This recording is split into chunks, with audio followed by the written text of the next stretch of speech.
Okay masters. నమస్తే masters.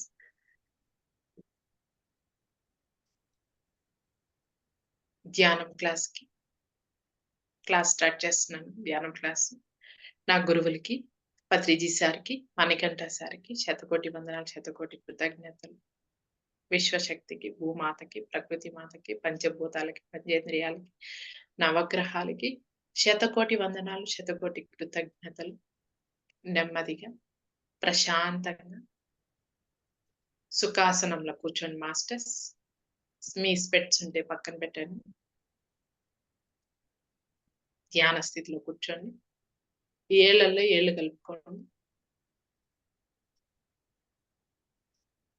ప్రశాంతంగా, చిరునవ్వుతో, పీస్‌ఫుల్‌గా కూర్చోండి మాస్టర్స్.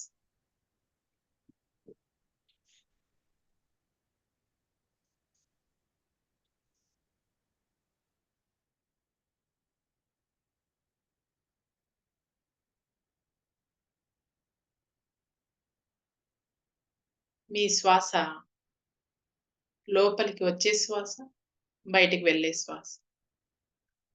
మీ శ్వాస మీదే ధ్యాస.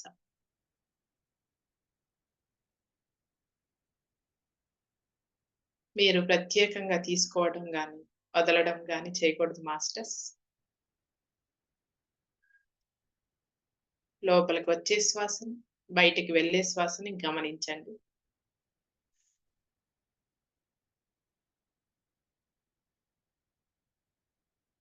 బాడీ అంతా రిలాక్స్‌గా పెట్టండి మాస్టర్స్.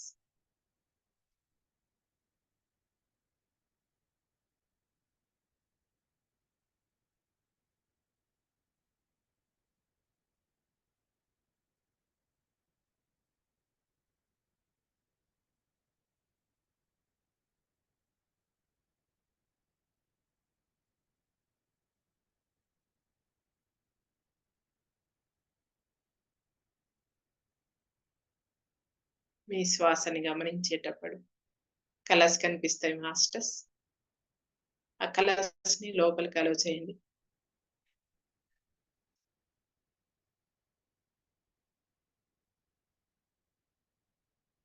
చిరునవ్వుతో ఉండాలి మాస్టర్స్.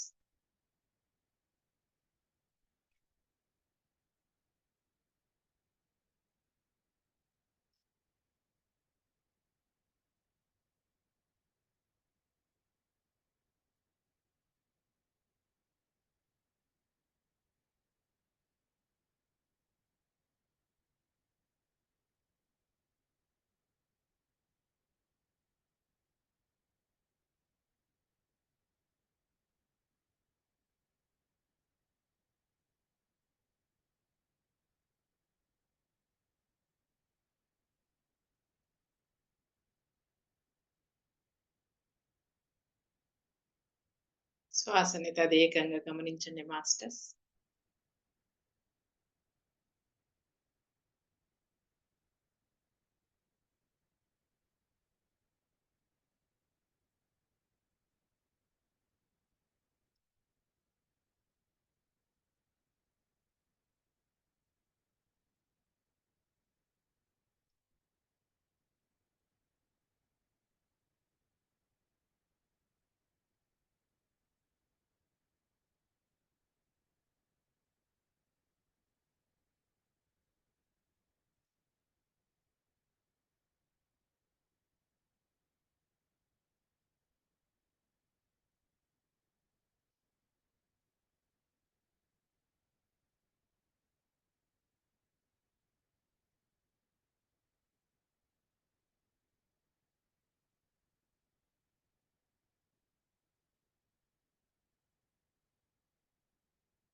శ్వాసని గమనించండి మాస్టర్స్.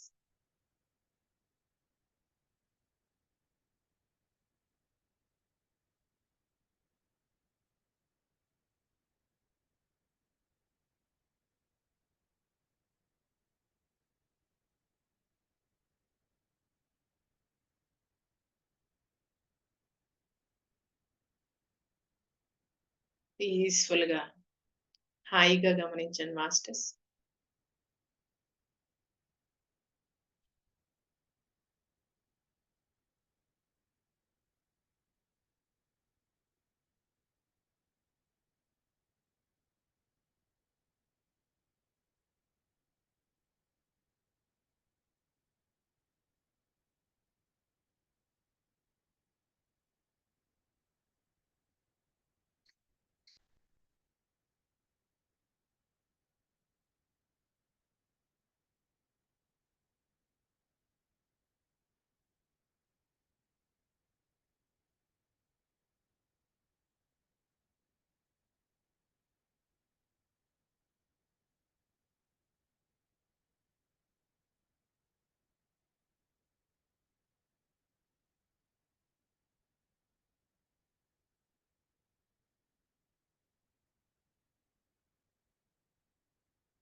మీరు గమనిస్తూ ఉన్న కొద్దీ విశ్వశక్తి నుండి మీ సహస్రారంలోకి కాంతి ప్రవేశిస్తుంది మాస్టర్స్. ఆ కాంతి మీ తల, మీ నర్వస్ సిస్టమ్, కండరాలు, మీ సెల్స్, ఎముకలు, మీ శరీరమంతా కూడా ఆ విశ్వశక్తితో నింపబడుతుంది మాస్టర్స్.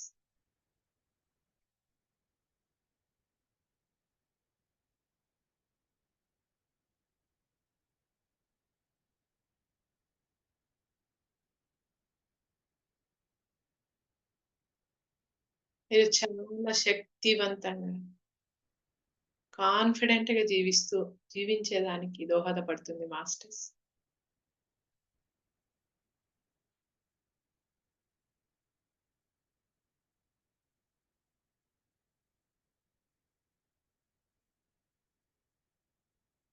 చాలా ధైర్యమొస్తుంది.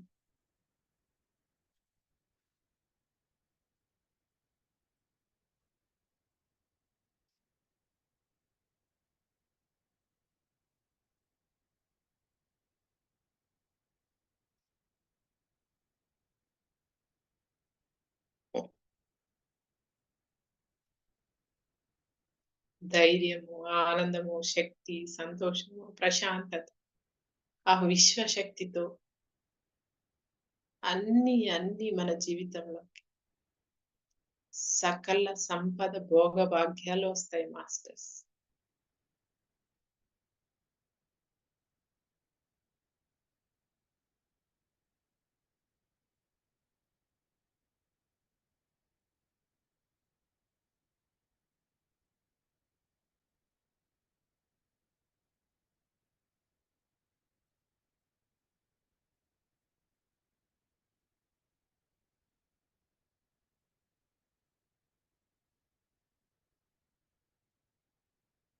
శ్వాసని గమనించండి.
చిరునవ్వుతో గమనించండి masters.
30 seconds, masters.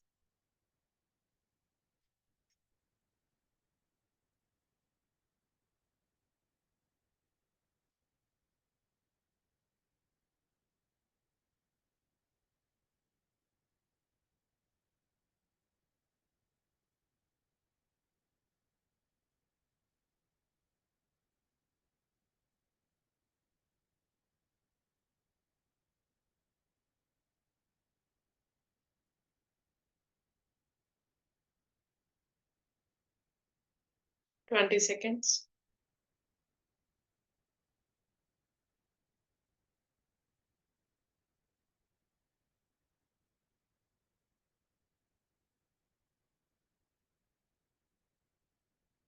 Ten seconds.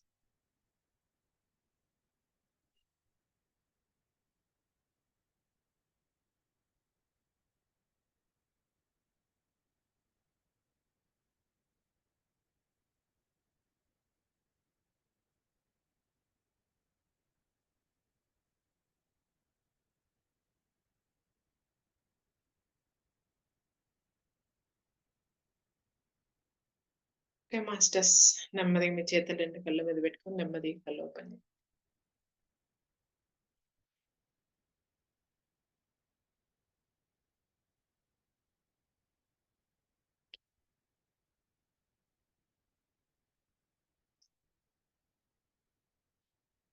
Okay masters, Sitadevi కథ ఈరోజు.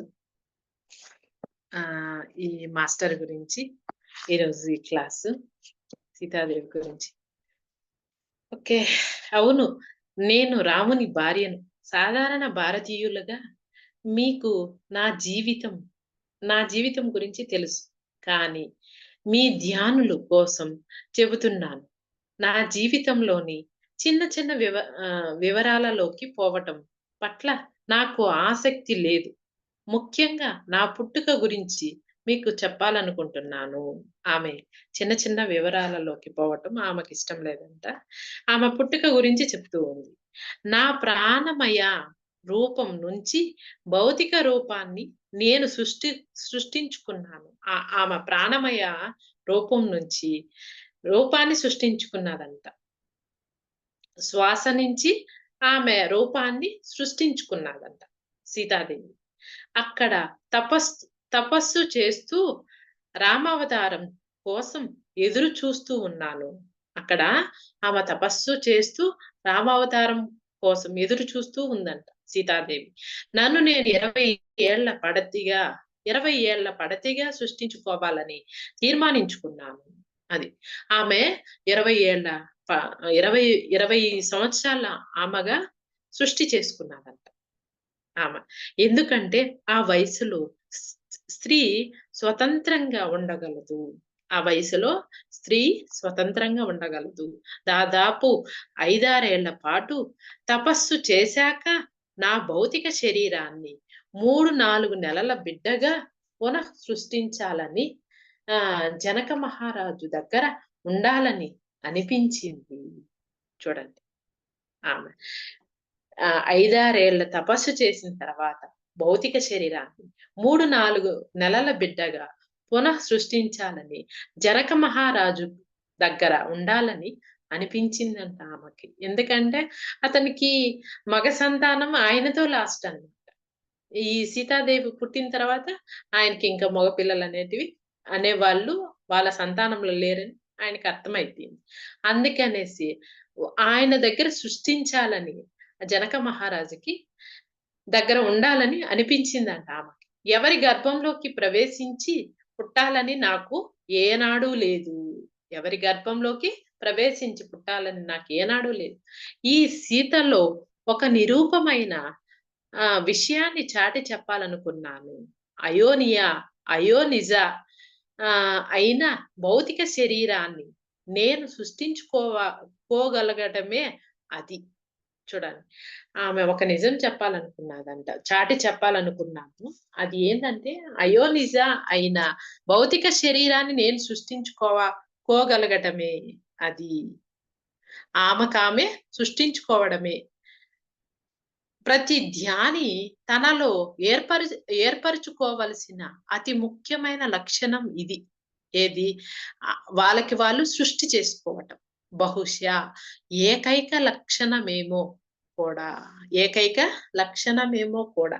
నేను ప్రాణమయ రూపం నుంచి భౌతిక రూపాన్ని సృష్టించాను.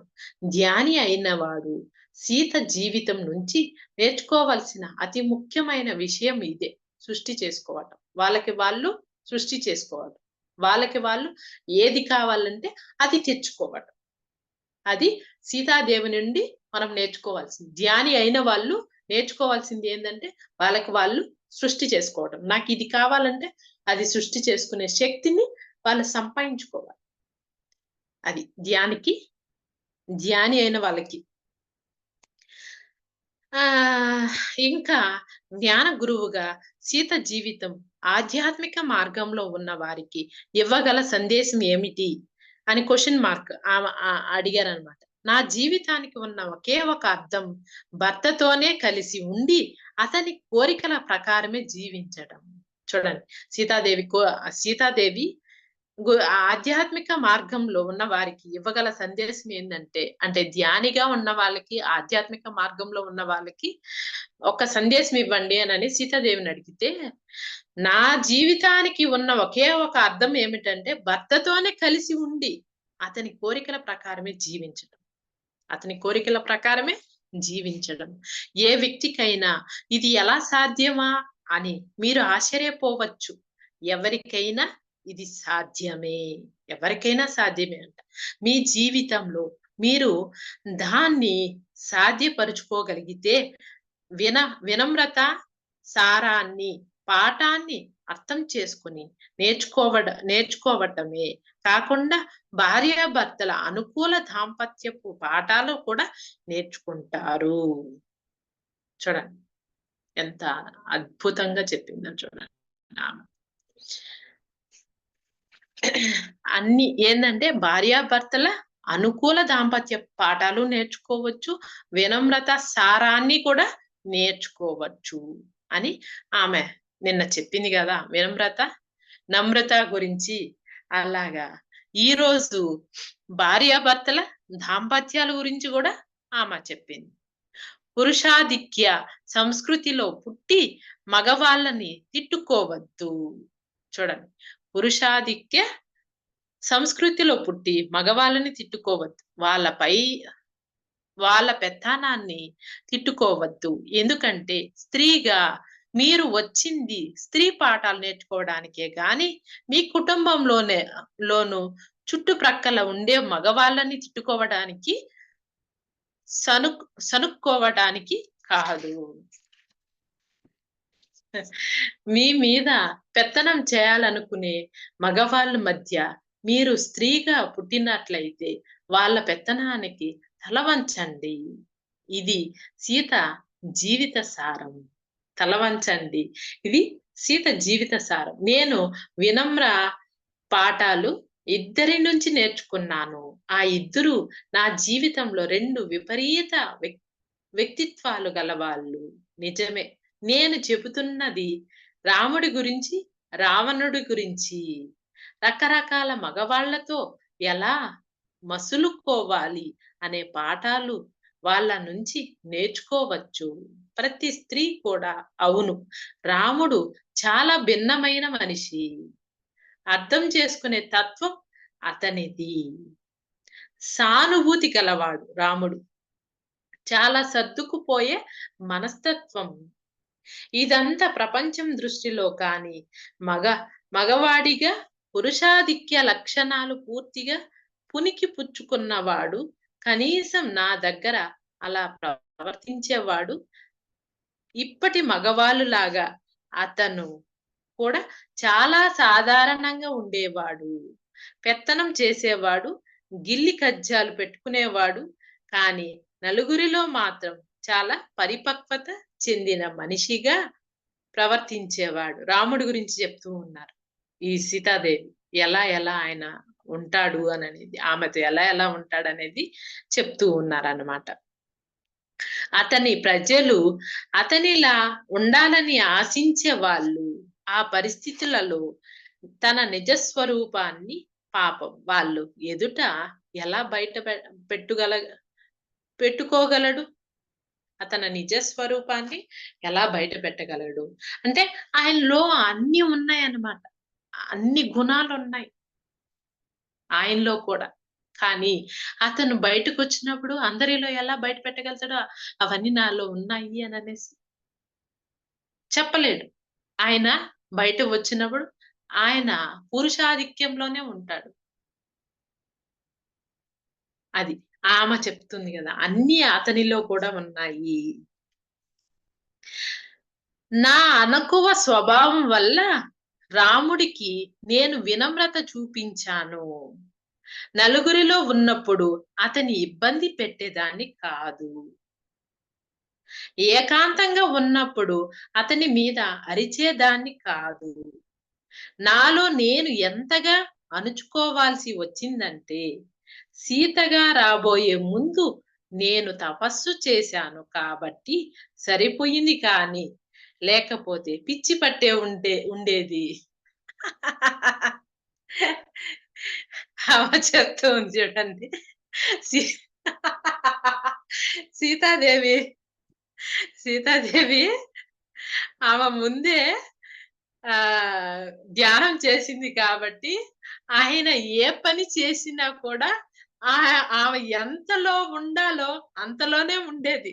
లేకపోతే ఆమెకు గూడా పిచ్చి పట్టేదంట. 2 సందర్భాల్లో నా అణకువ వినమ్రతలకు గట్టి పరీక్ష వచ్చింది. మొదటిది రాముడు కోరికకు వ్యతిరేకంగా బంగారు జింకను తెమ్మని నేను అతని కోరినప్పుడు, నా కోసం నేను నో నోరు తెరిచి అడిగింది ఆ ఒక్కసారే. అతని వెంట నన్ను అడవికి రానివ్వడం కూడా నా కోరిక అనుకుంటారేమో కాదు. అన్ని వేళలా అతని వెంట ఉండటం నా బాధ్యత. చూడండి. ఆమె అడవిలోకి పోవాలని ఆమె కోరిక కాదంట. కానీ ఆమె ఏమనుకున్నది? అన్ని వేళలా ఆయనతో కలిసి ఉండటం నా బాధ్యత అనుకున్నారంట. బాధ్యతలో ఇష్టాలు ప్రసక్తి ఉండనే ఉండదు. బాధ్యతలో ఇష్టాల ప్రసక్తి ఉండనే ఉండదంట. బంగారు జింక కోసం నేను అడిగినప్పుడు రాముడు దాని కోసం తెగ గాలించి పట్టుకొచ్చాడు. ఇంతలోనే మరో విపరీత వ్యక్తిత్వం గల రావణుడు నన్ను కాస్త ఎత్తుకుపోయాడు. అతని విపరీతపు మనిషి అని ఎందుకంటున్నానంటే, బోలెడన్ని వెధవ పనులు చేసి తన రాక్షస ప్రజలలో చాలా పేరు తెచ్చుకున్నాడు. అతనిలో చాలా స్వార్థం ఉంది. అందమైన ప్రతి వస్తువు తన దగ్గరే ఉండాలనుకుంటాడు. సౌందర్యవతి వర్ణనాలకు సరిపోయే విధంగా నిజంగా నేను చాలా అందంగా ఉండేదాన్ని. ఆమె చాలా అందగత్తంట సీతాదేవి. వర్ణనాలకు సరిపోయే విధంగా నిజంగా నేను చాలా అందంగా ఉండేదాన్ని. మరి రావణుడి కళ్ళల్లో పడకుండా ఎలా ఉంటాను? నన్ను తన దగ్గర పెట్టుకోవాలనుకున్నాడు.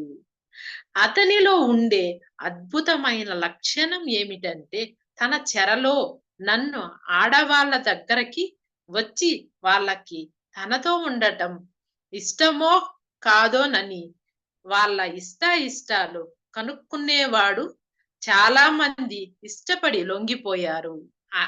అతనికి చాలా మంది లొంగిపోయారంట. అలాగే ఈమె కూడా లొంగిపోతుందని ఎత్తుకొని వెళ్ళిపోయాడంట ఆయన. నన్నొక్క దానినే అతను తాకడానికి సాహసించలేకపోయాడు. చాలా మందిని అతనికి ఇష్టం వచ్చినట్టు చేసేవాడంట. నా శక్తులతో నేను నా చుట్టూ ఒకానొక వలయాన్ని సృష్టించాను. చూడండి, ఆమెకున్న శక్తులతో అతని చుట్టూ ఒక వలయాన్ని సృష్టించిందంట. అందుకే నా దగ్గరికి రావడానికి కూడా ధైర్యం చేయలేకపోయాడు. అతను ఆమె దగ్గరికి పోవడానికి కూడా ధైర్యం చేయలేకపోయాడంట. ఓకే మాస్టర్స్, అయిపోయింది. ఇంకా ఉంది. ఆగండి. ఇంకొక పేజీ ఉంది.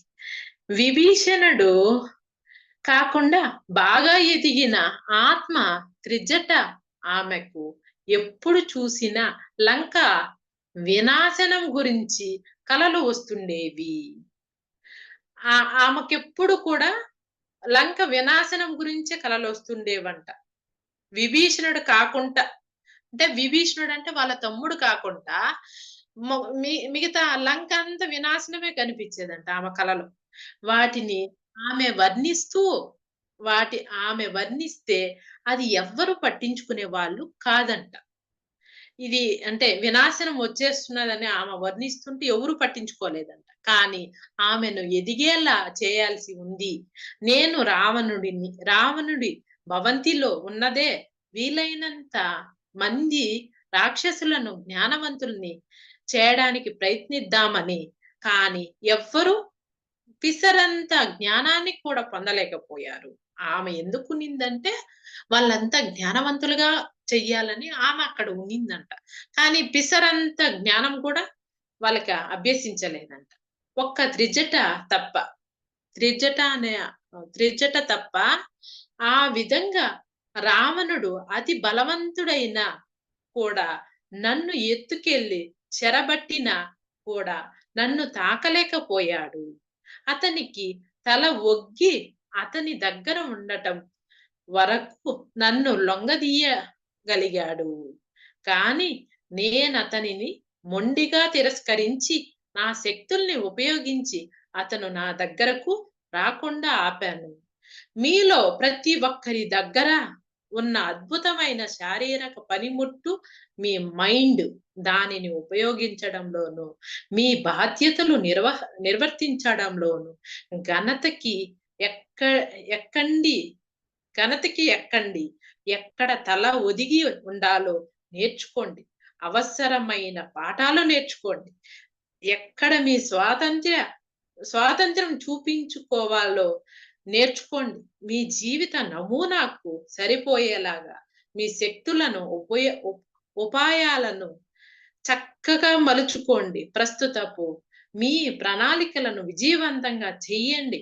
సీత జన్మ నుంచి ఎవరైనా తీసుకోగలిగిన ఏకైక సందేశం ఇదే. ఇదే ఆఖరిది కూడా. మీ జీవితాన్ని దాని ప్రణాళిక ప్రకారం నడవడానికి మీరు ధ్యానులు కానవసరం లేదు.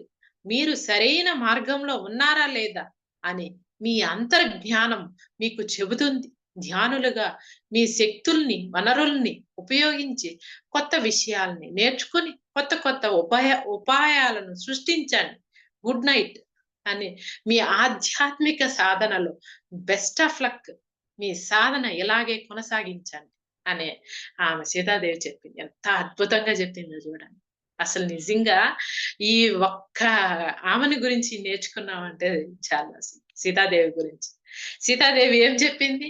ఆమెలో కూడా అన్ని అన్ని ఉన్నాయి అన్ని ఉన్నాయి. కానీ ఆమె ఆమెని సృష్టి చేసుకోక ముందే ఆమె ధ్యానం చేసింది. ధ్యానం చేసి సహనము, ఓర్పు, వినయము, విధేయత అన్నిటినీ సంపాదించుకున్నదామె. అందుకనే ఆయన రావణుడు ఎన్ని చేసినా కూడా అదే సహనంతో, వినమ్రతతోనే ఉండాలి. వినమ్రతతోనే ఉంది ఆమె. రావణాసుడు ఇక్కడ వినమ్రతతో ఉండాలి. ఆయన ఎన్ని చేసినా కూడా అదే ఓపికతో, సహనంతోనే అతని పట్ల ఒదిగి ఆమె జీవించింది. ఈ రావణాసుడు పట్ల ఆమె ఏమి చేసింది? ఆమె సృష్టి చేయటం ఎప్పుడైతే ఆమె శరీరాన్ని సృష్టి చేసుకున్నాదో ఆ తర్వాత రావణాసుడి దగ్గరికి వెళ్ళిన తర్వాత కూడా ఆమెను తాకకుండా ఆమె చుట్టూ ఒక సృష్టి చేసుకున్నది. ఒక శక్తివంతంగా సృష్టి చేసుకున్నది. ఆమె ప్రొటెక్ట్ చేసుకున్నది. ఆమెకి ఏమి కావాలో అది సృష్టి చేసుకునే జ్ఞానాన్ని ఆమె సంపాదించుకున్నది. జ్ఞానాన్ని ఆమె సంపాదించుకున్నది. అది సీతాదేవి నుండి మనం ఏం నేర్చుకోవాలంటే, మనకి ఏం కావాలంటే అది సృష్టి చేసుకునే శక్తి, జ్ఞానాన్ని మనం సంపాదించుకోవాలి. అది ఈరోజు సీతాదేవి చెప్పిన ఒక జ్ఞానం. మీకేమైనా క్వెషన్స్ ఉంటే అడగచ్చు. నేను చెప్తాను.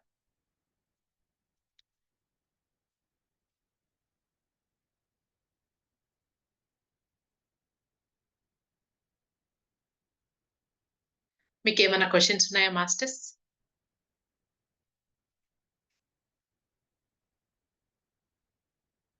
Okay. Thank you. So much. మీకు బాగా అర్థమైంది అనుకుంటా ఈ క్లాసు. మంచిగా ఉందండి. నాకు గూడా అనిపిస్తూ ఉంది. ఓకే. మనం సీతాదేవి గురించి మంచిగా నేర్చుకుందాం. చెప్పండి మేడం. చాలా చాలా బాగుందండి ఆవిడ తాలూకా ఆలోచనలు. అంటే మనం మన తాలూకా కెపబిలిటీ కోసం ఇంకొకళ్ళ మీద డిపెండ్ అయిపోతే మనం ఎప్పుడు కూడా బలవంతులు అవ్వలేము. మనకి అస్సలు. మనం గ్రూమ్ చేసుకోవాలంటే మన లోపల శక్తుల్ని మనం పెంచుకోవాలి. మన లోపల ఇమాజినేషన్, సృష్టించుకునే శక్తి, మేనిఫెస్టేషన్ అన్ని పెంచుకోవాలి అంటే మనం ధ్యానంలోనే మోస్ట్ ఆఫ్ ద టైం ఉండాలి. బయట పరిసరాల నుంచి ఎంత లోపలికి వెళ్తామో అంత మనం శక్తివంతులు అవుతాం. మన దగ్గర శక్తి ఉండి మన ఆరా ఎంత పెరుగుతుందో మనలోకి ఏ దుర్గుణాలు, దురాలోచనల మనుషులు మన దగ్గర కూడా రాలేరు. మనం సేఫ్ గా ఉంటాం. మనం వాళ్ళకి మార్చగలం, కొంతవరకును మార్చగలం. దానికి చాలా పేషెన్స్, ఓర్పు, డిటర్మినేషన్ అవన్నీ ఉండాలి. అవి పెంచుకోవాలి మనలో. అవును. మనం ధ్యానం చేసే కొద్దీ మేడం ఇవన్నీ ఆటోమేటిక్ గా మనకి శక్తివంతంగా తయారైపోతాయి. ఈ అంటే వినయము, విధేయత, ఓర్పు, సహనము, ఎదుటి వాళ్ళు ఏం చెప్పేది కూడా వినే శక్తి మనకు ఉంటుంది. మనకి మనము అంటే మన లోపలే శక్తి లేనప్పుడు ఎదుటి వాళ్ళు చెప్పేది మనం వినము. చెప్తున్నాను ఎవరు మనకి చూసినా వీళ్ళు క్రిటికల్లీ మనకి చూస్తున్నారు, వీళ్ళు ఎప్పుడు క్రిటిసైజ్ చేస్తారు వస్తుంది, కానీ వాళ్ళ థాట్ ఏంటో మనం రీడ్ చేయలేం, మనం తెలుసుకోలేము. మనలోనే శక్తి ఉంది కాబట్టి మనం మనిషి. శక్తి ఉంది కాబట్టి. శక్తి లేకపోతే మనం శవంతో ఈక్వల్. మనకి ఏది తట్టదు. మనకి ఒక ఇన్నర్ ఎనర్జీ నడిపిస్తుంది.